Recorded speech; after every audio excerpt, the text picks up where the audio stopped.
Okay, so today, as we get over into the book of Leviticus, we find that Moses is telling us and giving us a record of the duties of what people? In general, the Israelites, and specifically the Levites, right? So that's where the word Leviticus comes from, really. It's the law of the Levites and how that is to be carried out. And so as we begin to review and learn more about what God would have His people to do, we find some things that are very specific in connection with sacrifices and laws and other things like that. And that's what Leviticus is all about. Leviticus obviously is not the only book of the Bible that's like that. God is very specific about how He would have us worship Him. For example, in Colossians 3 and verse 16, what He would have us to sing and make melody in our hearts to the Lord. In Acts 2 and verse 38, in order to become a Christian, one of the things that we'd have to do would be repent and also be baptized for the remission of sin. And various other passages that we could cite in regard to faith, confession, and all of those things in regard to the Christian life. But here in the book of Leviticus, we find very specific things that had to do with sacrifices. And that's what the first 7 chapters of Leviticus is all about. Now, just for general logistics, where do we find the people of Israel at this point in time? Yes, Brother Billy?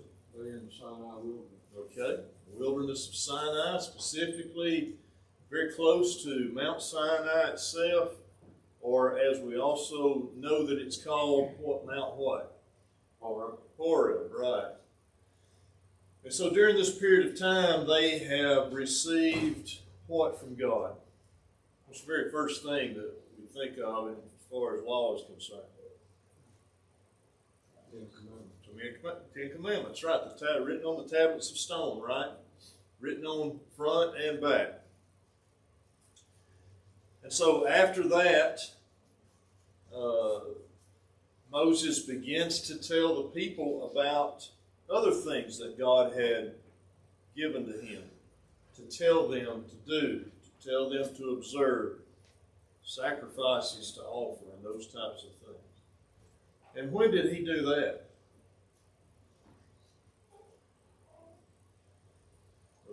Wasn't it about the same time they were building the tabernacle?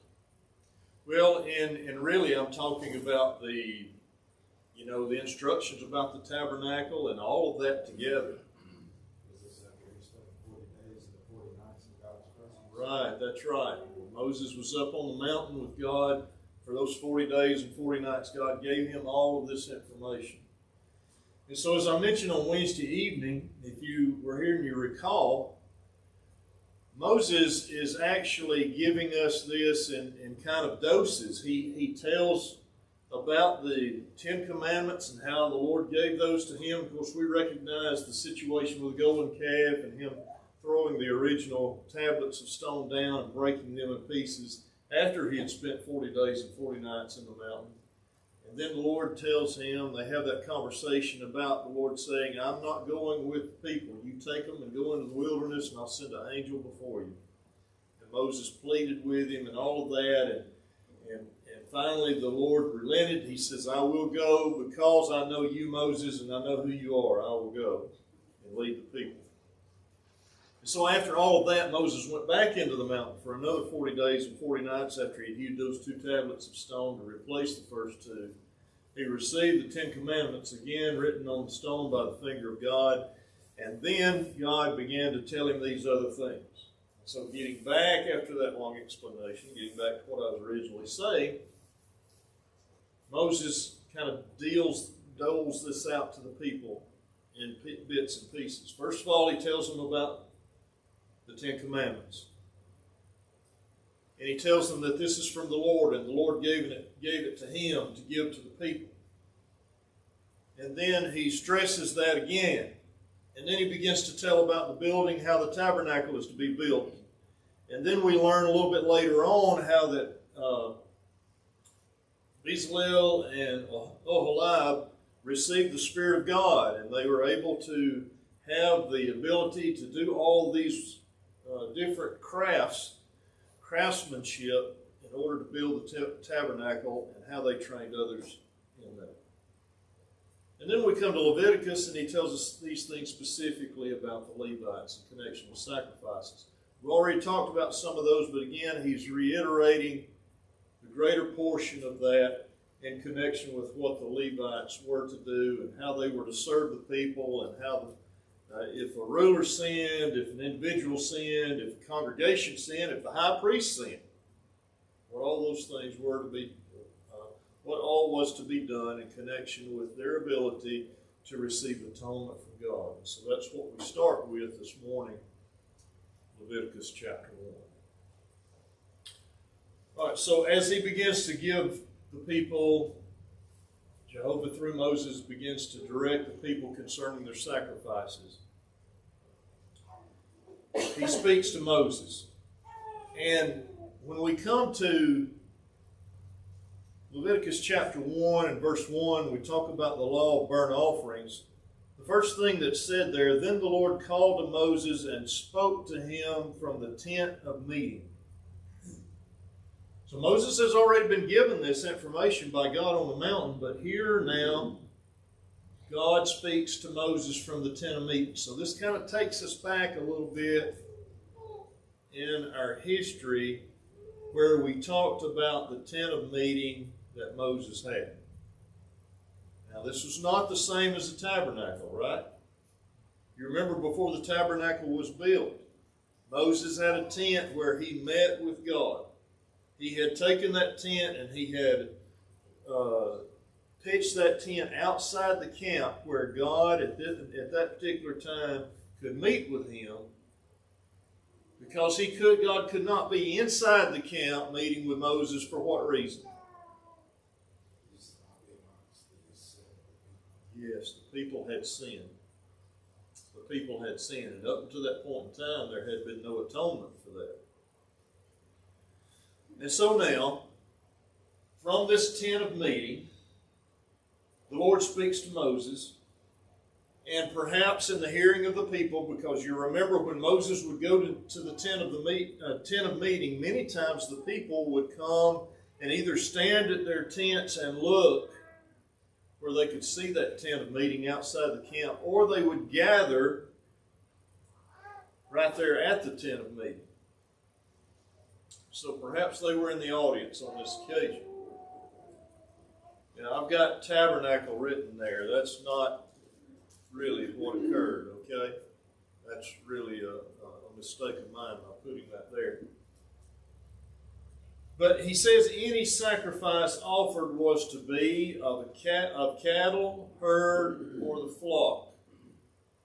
Now, when these sacrifices were to be offered, where would they be offered? They'd be offered in the court of the tabernacle, right? Yeah.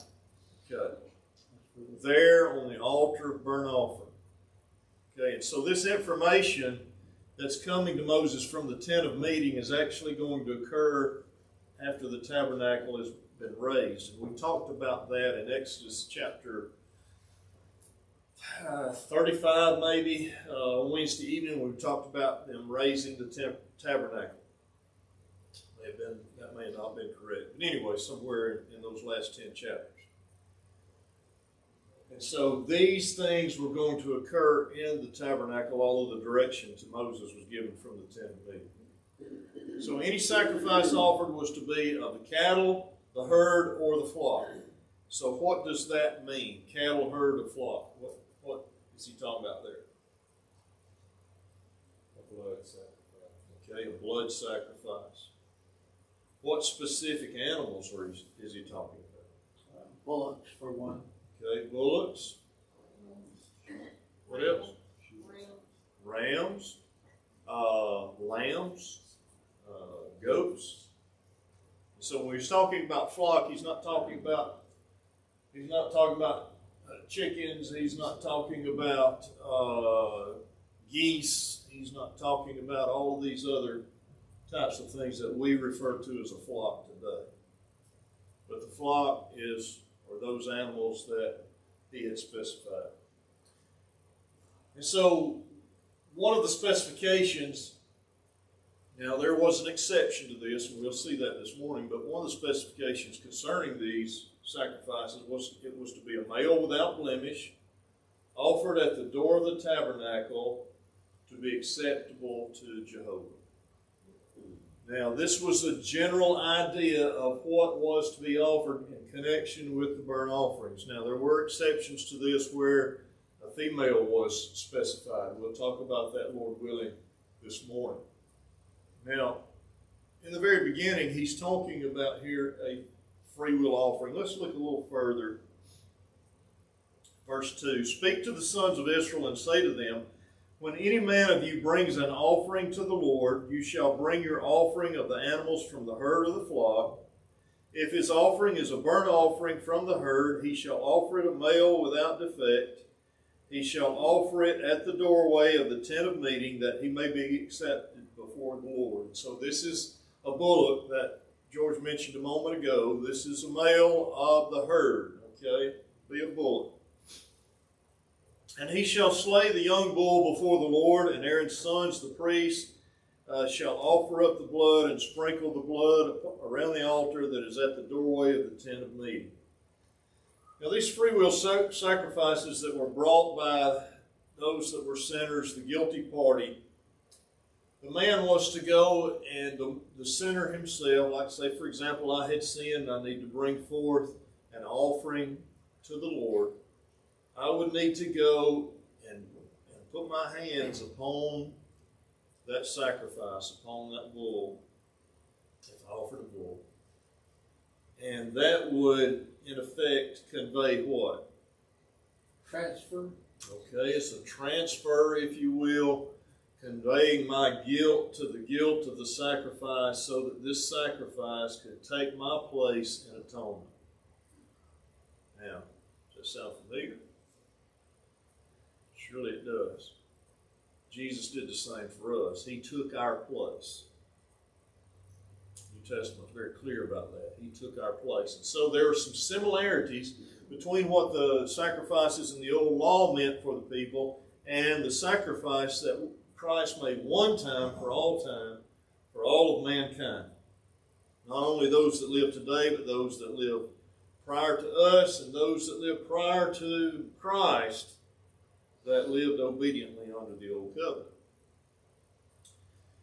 So this was significant in that the offerer was openly admitting sin and asking for atonement. Now, we use the word atonement as we go through the Old Testament, because it was not forgiveness from the standpoint that sin was taken away. It was, and as you know, a rolling forward, if you will, of sins from year to year. And on the Day of Atonement, when the high priest went into the most holy place, not only were the sins that were, shall I use the word current maybe, or maybe that's not the right phrase, maybe the word is pending. I don't know if that's correct or not either. Remember? You understand what I'm saying? But those that this man had offered this sacrifice for would also be remembered on that Day of Atonement. So that's another aspect of that, because the Day of Atonement was the only time when the high priest went in and put that blood for the sins of the people on the mercy seat. So again, significant from the standpoint that here this man is coming, he's saying, I have sinned. I have sinned. And I'm bringing this offering for my sin. So, yes, sir. I just want to say that prior to the priests coming, they have to do the same thing because they had sinned. Right, that's right, yeah. in connection with the Day of Atonement and any other time, right? That's right. And we're going to talk about the rulers here, or leaders here in just a moment, the priests. Now, how often would this occur, do you think? At least once a year. Right, in regard to the Day of Atonement, and I'm talking about this free will offering here that we're talking about. Out of the people, maybe, I don't know, 1.2 more, how often do you think this kind of thing would occur? Continually. Yeah, that's right. When they sin. When they sin, whenever that was. And so that would probably be often. And so these sacrifices would continually be offered day by day. In addition to the offering of the sacrifice in the morning and the offering of the sacrifice in the evening that occurred day by day. And so animals after animal after animal after animal would be sacrificed on this occasion, on these occasions, day by day.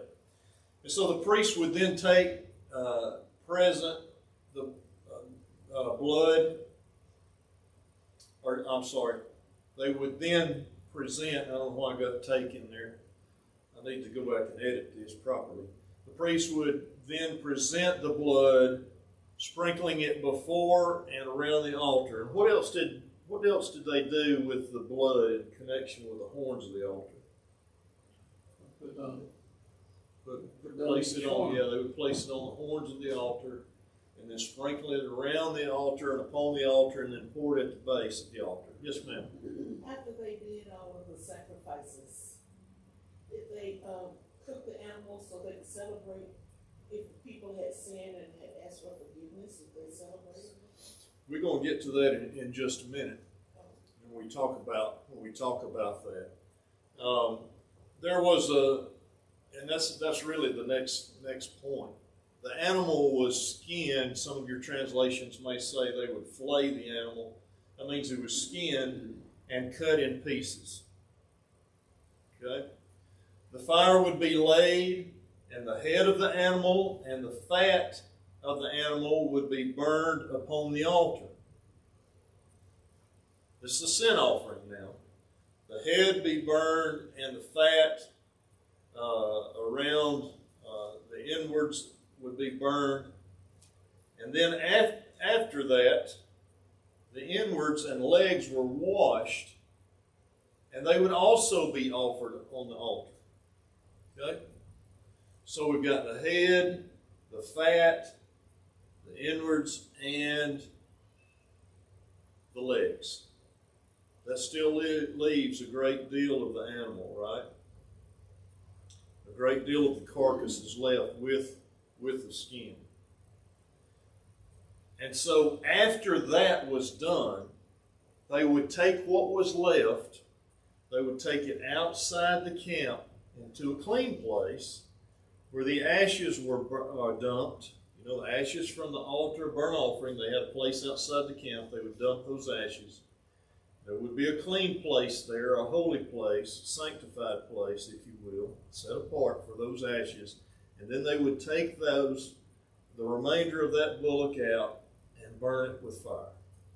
So there was no feast, no celebration in connection with the sin offering. Okay?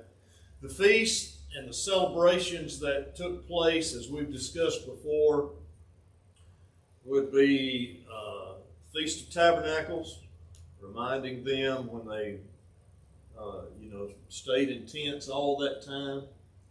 And they were still in tents at this time because they're not yet into the land and not built their houses and that kind of thing, their permanent dwellings. Feast of Ingathering or First Fruits, and the Feast of Harvest. We've talked about the First Fruits would be in connection with Pentecost and the Passover. So those would be feasts. All other sacrifices that were made had to do with guilt and sin. Now, there were peace offerings, and the priest would get a portion of that. So, it was a lot to think about in connection with what all was done. And that's why Moses is specific in telling the people what to do and how to do it, because in connection with these things, the priests had to understand how they were to offer these sacrifices, what they were to do with them, and where they were to put the remainder of that which was not offered.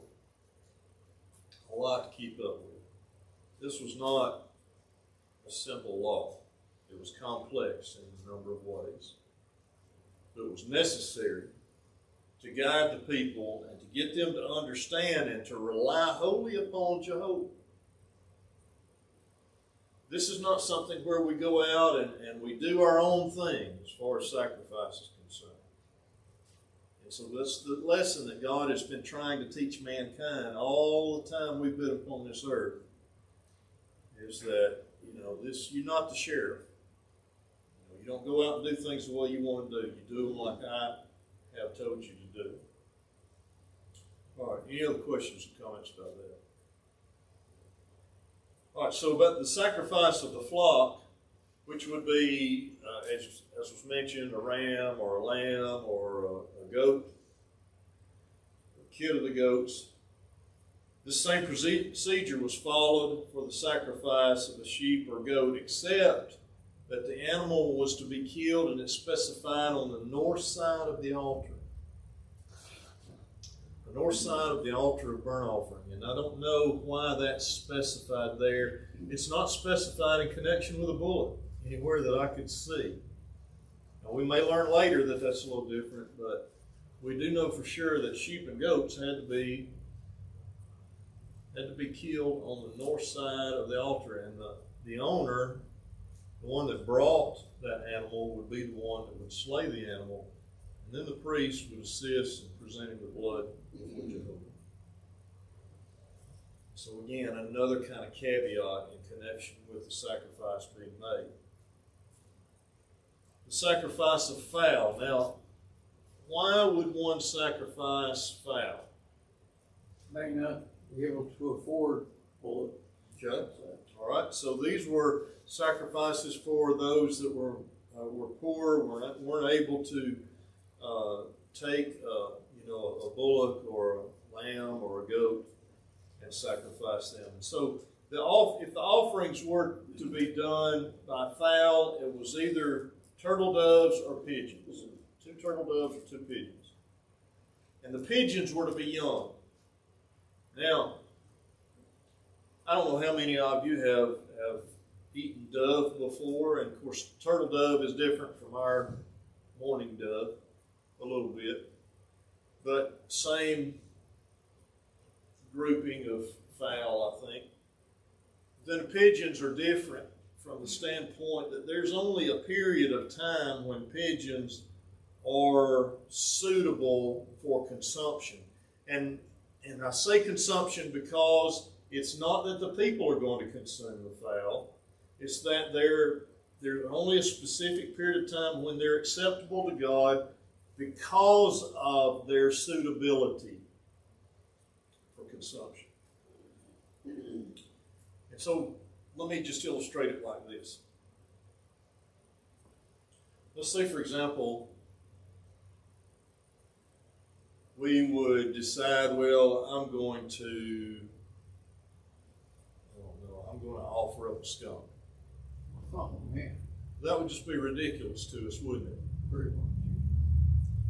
Well, a pigeon would not be maybe as awful as a skunk, because no skunk's not going to bring a sweet-smelling perfume or savor to God, because it doesn't bring, not because of it doesn't bring it to us, but just like it doesn't bring that type of thing to us.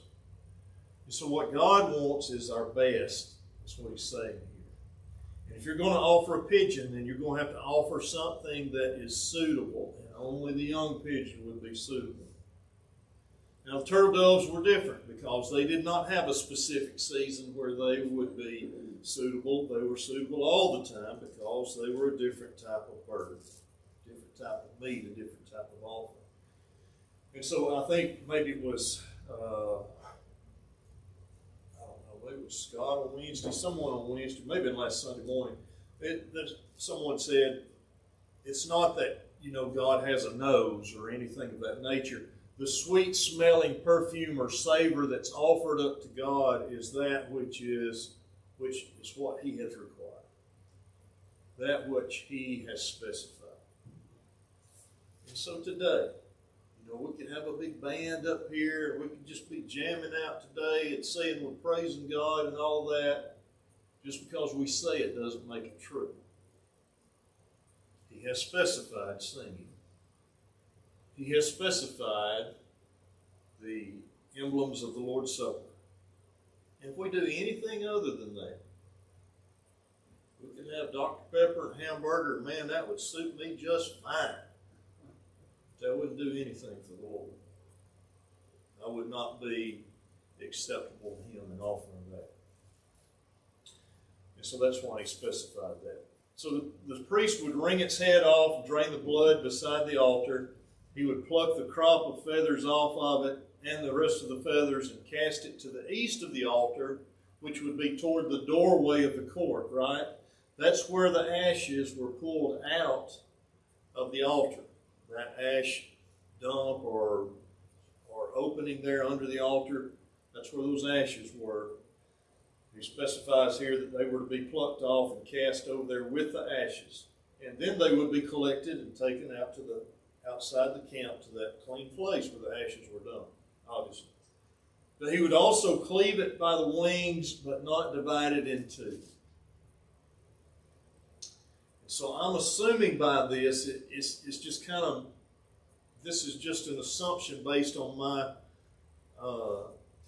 understanding of how, meat would be cleaved and that type of thing. But he would cleave it from where the head had been down through where the tail feathers would have been, but not completely separated. It would just, you take meat like that and you cleave it, you lay it open. Okay? And that's how they would sacrifice that. Yes, Scott? Yeah, I think we call that today spatchcock on chicken, for instance. Spread it open with the inside completely. Right. Right, just cut the breastbone apart. Yeah, and that may, with the exception of him saying using the wings, I'm assuming that would have been from the back maybe instead of the front. So, anyway, that's just, he doesn't specify, that exactly. So that's just an opinion of mine. Ken, you look like you got a question. Yeah. My understanding of that last sentence there is that he would actually cleave the wings off and then not divide the body part in two. So okay. I was getting. Yeah, that might be. I looked at several translations and I never really could get a definitive answer other than to say that it was cleaved by the wings. So maybe the wings were taken off as well. Okay, but whatever the case, I'm glad that, in parentheses, I'm glad I don't have to worry about that today. But whatever the case, they understood that, how it was to be offered. Okay, so that gets us down through the end of chapter 1. Any comments about that? Yes, Dustin? Well, this stands to reason we would do it that way. If we look at the preparation of how the cattle and the rams were, the amount of sacrifices that are being done on a daily basis, there's instruction given so that the sacrifices can be burnt in an efficient manner. Laying open the bird and the legs and washing them. Right. The way that the sacrifices are presented, it is done in a manner that provides efficiency so that you can handle the number of sacrifices that would be done if the animals would be burnt very quickly. Yeah, and it was, laid out pretty clearly, and they understood what they were doing. And one other thing I was going to say about that is that before these sacrifices could be made, the priest would have to go through that ceremonial washing at the laver to cleanse their hands and their feet, and then they would present themselves at the sacrifice after it had been killed and obtain the blood and do what they had to do with the blood. And so there were certain things that they had to do to make themselves clean in order to be able to offer those sacrifices. Yes, George? There was just one thing that occurred to me is heavenly sacrifices. God was providing the cattle with food and all that livestock. That's something to think about. I mean, it's not mentioned in here, but you know it had to be done. Right. Yeah, that's right. In order for them to have healthy, spotless, without blemish, and I'm not sure that I even included that in my description of the bullock and the lambs a while ago, they had to be spotless, without blemish, and in good shape. And so who takes care of all that? Well, the Lord blesses. And that's how that's taken care of, even in the midst of the wilderness, where a family of 5 could not survive. I mean, they're living in an area that is pretty barren, yet God is providing for them. Manna, quail, fodder for their animals, all of that. And that's not to say there wasn't work involved for the people of Israel. I mean, they didn't just sit back in their recliner and watch the Lord provide for them. They had work to do, but He did provide. And you see, you've got grain up there and all. He had to provide somehow for that to be. That's something that boggles my mind anyway. Right, that's right. So chapter 2 begins by talking about the meat or the meal offering, and some of your translations may refer to that as a grain offering, all the same thing. I never have understood the idea of meat in connection with meal, because I grew up on the farm and meat was meat. It didn't have anything to do with grain. But I can see from the standpoint of these earlier translations, that type of thing, how they would call that a meat offering, because it was something that would sustain. That would be more a part of their diet than anything else. But this offering that was to be made was of fine flour with oil and frankincense poured upon it. Now, in some ways, this could have been just as an expensive offering as was, say, a lamb or a ram or a goat, because you've got frankincense, you've got this oil, which oil in many cases was something that was not easy to come by. Of course, the nuts or whatever, the fruits, whatever they used, had to be pressed in order to obtain that oil. Frankincense obviously was a spice of great value as well. We know someone mentioned earlier in our study, by the time it's time for Jesus to be born, that one of the gifts that was brought to him was frankincense. And so, again, another costly thing.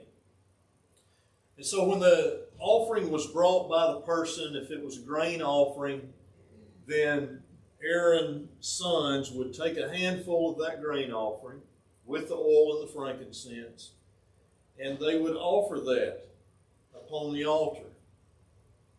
And that would be a much different aroma, a much different flavor, if you will, as far as we describe those types of things, a much different smoke.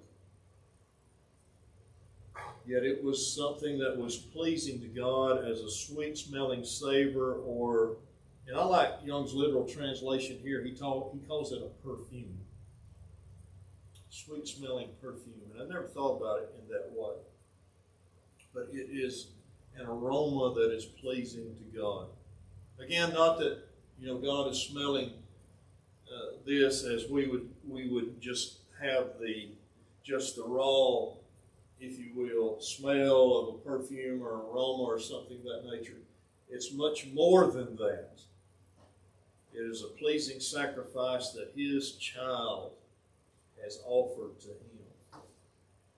And there's a lot of things that we could dig into in regard to these sacrifices that apply to the attitudes that we're to have today in our our attitude? Is our attitude such that we're going to give him the best that we have? We're going to submit to that because he has provided these things for us, and we in turn are giving back to him essentially what is his, and we're doing so thankfully. We want to please him. We want to give him our best, or are we just kind of throwing out there something that's left over? And in our day of materialism, it's easy to do that. Sweet perfume to Jehovah. The leftover then would belong to the priest. And one of the statements that he makes here, that this is a most holy thing. In other words, this is not something to be taken for granted. Oh, I can stand in the pulpit and I can bring a lesson, but I tell you, leading a prayer, that's really just beneath me. That's kind of the attitude that we might have today. And so, yes, I can offer this bull, or I can offer this sheep, or this goat. But that grain offering, what's that? God says this is a very holy thing.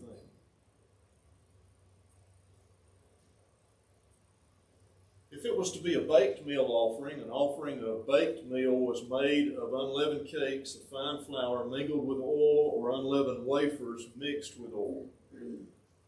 So, this kind of reminds me of maybe something similar to manna. We don't know if manna was baked or how it appeared, if it was raw or whatever, but it was a cake similar to that. It was to be cut in pieces and oil poured upon it, and it offered on the altar of burnt offering. And the remainder of that was not used was given to the priest. Now here's another thing to think about in connection with this. Here it is the priest's responsibility to offer this to God. And it is the offerer's responsibility to bring this forth as an offering to God, but also something for the priest to have. And so when I'm preparing this, am I preparing just as little as I can? And maybe God get just a little crumb or two, and then the priest get a crumb or two? And what about the priest?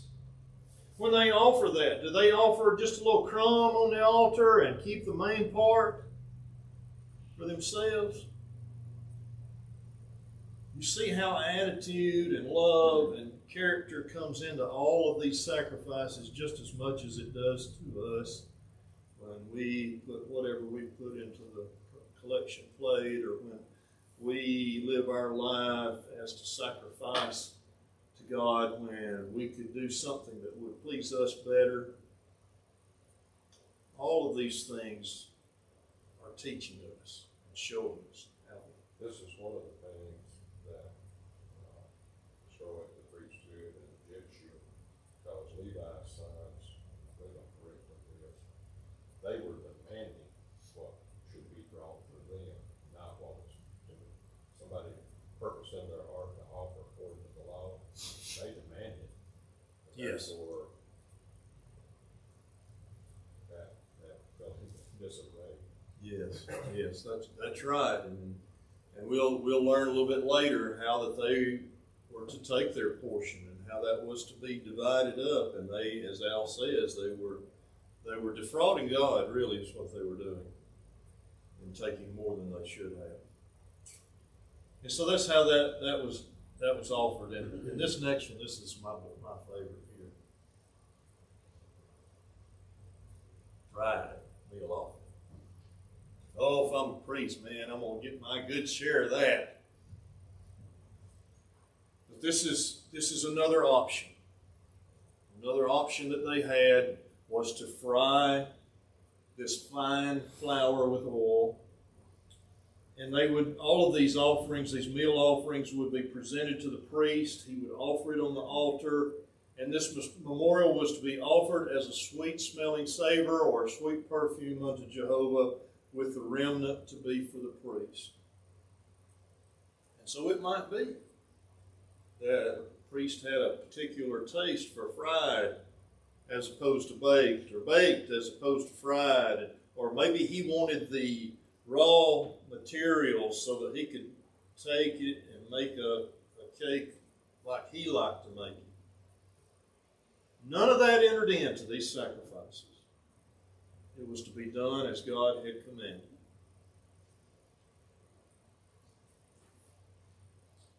So in these offering instructions, there was to be no leaven used in any of these offerings. No leaven in connection with what feast that we have learned about previously. Passover. The Passover. Yes, sir. Passover. And then the week of unleavened bread that followed after that. And so God was specific about those things. No leaven. I want the base materials used here. The base ingredients. No honey was to be offered by fire. You could only offer honey by the offering of the first fruits. And the offering of the first fruits was just bringing what you had, the first crop, and giving it here to the priest, and that was the sacrifice. But all offerings were to be seasoned with salt, and I thought that to be interesting. There's a statement made in the New Testament, you might recall, that our actions are to be pleasing to God, seasoned with salt. In other words, we are to make sure that what we do and what we say would be in accordance with God's will. It's seasoned by His Word. It is tempered by His Word. And so God begins to tell us about all of these things and how they are to be offered. And later on, there's going to be spiritual applications for those. Just exactly as He had commanded. Now, in connection with the first fruit meal offering, this is something different from this particular free will offering that we've talked about here, but he's going on to tell us about how those first fruits could be offered. And first fruit simply is the first harvest, right?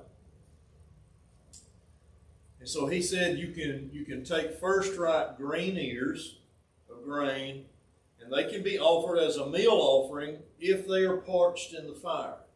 Now, this is an exception to what he's talking about in connection with the honey. The grain can be parched in the fire and then offered as a free will offering, even though it may be from the first harvest. Obviously, there's going to be a time in the year when they're not going to have anything but the first harvest. They won't have anything else. They won't have the final harvest or that which they saved up from the harvest in the non-growing months. They're going to have the first fruits. And so in that period of time, that first harvest, they can use green ears as long as it's parched in the fire. These were offered as a free will offering, offered with oil and with frankincense. Okay. Any comments about that? I want to go into chapter 3. We've got about 10 minutes left, so I want to go ahead into chapter 3. And if you want to come on in and sit down, you're not going to bother me. Make yourself at home. We'll talk about the peace offerings. Here is a picture of a representation of a man that has brought this offering, and he's bending down and placing his hand upon the head of the lamb or sheep. And this peace offering that is made could be either male or female. So there's an exception made in connection with peace offering. And so it had to be spotless. This animal out of the herd. Okay? Just like the sin offering, he would lay his hands on its head and kill it at the door of the tabernacle. All of the fat that covers the inwards shall be offered except for the kidneys. Now this is a little different from what we've talked about in regard to burnt offerings before. In regard to the peace offering, the kidneys, if I read that correctly, the kidneys were withheld from that offering. If the offering was of the flock, it could be male or female without blemish. The same process of laying his hand upon it and killing it before the door of the tabernacle was followed. The fat, that which covers the inwards and the rump, would be offered. If it was a goat, the rump was not offered. So there was a distinction there. I don't know if this has anything to do with the way Jesus talked about the difference between the sheep and the goats, in the new covenant or not. But there was that distinction made for the goats. A new piece of information is learned here in chapter 3 and verse 17. And in that passage, he says, "It is a perpetual statute throughout your generations and all your dwellings. You shall not eat any fat or any blood." Now, I don't know at what time this particular information was revealed to the people while they were dwelling there close to Mount Sinai, but it is specified as a perpetual statute under this law, the Old Covenant, the Old Testament. None of my people are to eat any of the fat or any of the blood. Now, he's talking about the fat that they would sacrifice to God, the fat that would be on the inwards. And, butchers today, if you know anything about butchering meat, they would cut a greater portion of that off, right? Even our finest cuts of meat today, let's say, the filet, and Dustin, I'm sure could talk about this more accurately than I could. The strip, some portion of the rib, or from which we get the ribeye. The greater portion of fat is cut and trimmed from that, enough left for flavoring. But even in the filet, you have to be so very careful in cooking it because it has so much less fat than anything else. And so God is painting this picture that he wants this offering for himself. And so perhaps that has a lot to do with the way we butcher meat today for our own consumption. But they were not to eat fat, nor were they to eat blood. Why were they not to eat blood? Blood is life. Okay, that's where the life was. So that was only to be sacrificed unto God and not to be eaten by us. Yes, George?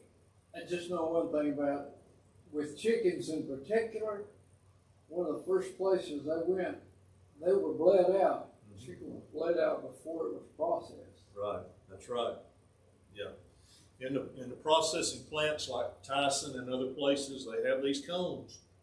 And they run on the conveyor belt, and when you bring the chickens in from the catchers, they bring them in the crates, they pull them out of the crates, they stick them in the cone. And the first process, as George has stated, when they come down that line, is that there's somebody standing there cutting their heads off. And they'll go a little further down that conveyor line as they're bleeding out. And then they begin to take the feathers and that type of thing on. This was to be a perpetual statute. Okay. These are so similar, I'm not going to spend a lot of time talking about them, but I do want to just show you this, at least this slide. In Leviticus chapter 4, this chapter talks about the guilt or sin offering. And this was for accidental sins. We might, I don't know if this is proper or not, but we might include sins of omission in regard to this. I don't know if that's accurate or not. May not be. But these obviously were to be offered on the bronze altar, the altar of burnt offering. And what was offered would depend on who the offender was. If it was a priest or the entire community, then a bull was offered. If it was a ruler, a male goat was offered. And an individual could choose from a female goat or a female lamb, or 2 pigeons or 2 turtle doves, or the flour that we mentioned here in connection with the meal offering was also acceptable. Now, we're not going to talk about those last let's say 3, 4, and 5 in chapter 4. But we will talk about those first two options for an individual. And so if the priest or the congregation as a whole had sinned, he, the priest, or they as the congregation would offer a spotless bullock to Jehovah. The blood was sprinkled 7 times before the veil of the most holy place, but not inside the most holy place, and put on the horns of the altar of incense and poured out at the base of the altar of burnt offering. And so the priest would take this blood into the holy place. You recall there was a veil of separation between the holy place and the most holy place. That altar of incense stood before the veil in the holy place, and the priest would go in there and he would sprinkle that blood 7 times on the veil, and then he would put the blood on the horns of the altar of incense. This was a special step if the priest or the congregation as a whole had sinned. And then there would go out and pour the blood at the base of the altar. The bullock was sacrificed in the manner of the peace offering. So the head and the fat of the inwards, except for the kidneys, and then the legs were washed and put on there and burned as well. The remainder of it taken outside the camp. And so I'll mention that here. The skin, the head, the legs, the inwards, and the dung were taken outside the camp to a clean place to be burned. So the head, in regard to this particular offering, sins of ignorance, was not included. I mentioned earlier it was not included in that sacrifice. So if a ruler committed a sin of ignorance, what are we talking about a sin of ignorance anyway? Just something you don't realize. Okay, you sinned, you didn't know it was a sin, you've come to know that it was a sin, and now sacrifice is required. So he offered a male goat without blemish, laid his hand on the goat's head, killed it before the door of the tabernacle, and the blood put on the horns of the altar of burnt offering, the remainder poured out at its base. So while we're talking about this, who was a ruler? Well, the priest could be considered, what are they considered rulers? I don't know. Well, the priests were in a specific group. They belonged to the Levites only, but rulers could be any tribe. Yeah. Say, for example, like those that, do you remember Jethro suggested Moses set up some people to help him rule? Yeah. It could have been one of those. An elder of the people, an elder of the tribe. Anybody like that had responsibility. And so for an individual's sin of ignorance, just an individual say, I have sinned, a sin of ignorance came to my knowledge, and so now I want to offer sacrifice for that. I would have offered a female goat or lamb without blemish. I'd laid my hands on the goat or the lamb's head. Then I would have killed it before the altar, most likely on the north side because it was a lamb or a goat. And the blood would have been taken by the priest and put on the horns of the altar, and the remainder poured out at its base. So there's some things, obviously, that I left out in connection. I mean, there's 35 verses that I covered in 2 or 3 slides. So. But these sacrifices were offered, as I stated earlier, just like many of the others. So those things that I left out in connection with what was burned upon the altar would have been the same as those other sacrifices. So, I know this is kind of tedious listening to all of this, but see those applications that we made and the fact that God is bringing, and you see how this is starting to be more like a schoolmaster now, more like someone who's teaching his people the way to find obedience and the way to find favor in the eyes of their Creator.